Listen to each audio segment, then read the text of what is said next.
हिंदू घर में ये तो सुना ही होगा कि किसी की मौत के बाद घर में चूल्हा नहीं जलाते। लेकिन क्या आपको पता है कि इसके पीछे की वजह क्या है?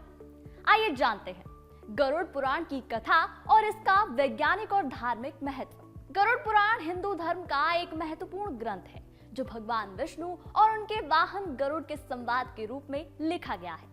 मृत्यु और उसके बाद की यात्रा के बारे में आपको बताता है। इसमें साफ लिखा है कि जब घर में किसी का निधन होता है तो कुछ दिनों तक चूल्हा नहीं जलाना चाहिए। लेकिन क्यों? देखिए, इसके पीछे की दो वजह है। पहली और सबसे जरूरी वजह है सूतक काल। गरुड़ पुराण के मुताबिक जब कोई व्यक्ति इस दुनिया से चला जाता है तो उसकी आत्मा कुछ दिनों तक अपने घर और परिवार के आसपास रहती है। यह काल आमतौर पर 3 से 13 दिनों का होता है, जिसमें शोक, शुद्धि और मानसिक संतुलन बनाए रखना जरूरी होता है। चूल्हा ना जलाना परिवार को समय देता है अपने दुख को समझने और शांत रहने का।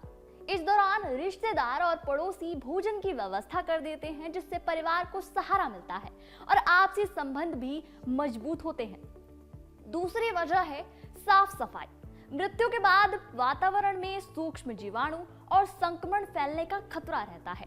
इसलिए अंतिम संस्कार के बाद पूरे घर की सफाई, कपड़ों की धुलाई और स्नान करना जरूरी माना गया है। इस प्रक्रिया के पूरा होने तक खाना ना बनाना स्वास्थ्य के लिए भी सुरक्षित माना जाता है। तो देखा जाए, यह केवल धार्मिक नियम नहीं बल्कि मानसिक और शारीरिक दोनों तरह से महत्वपूर्ण परंपरा है।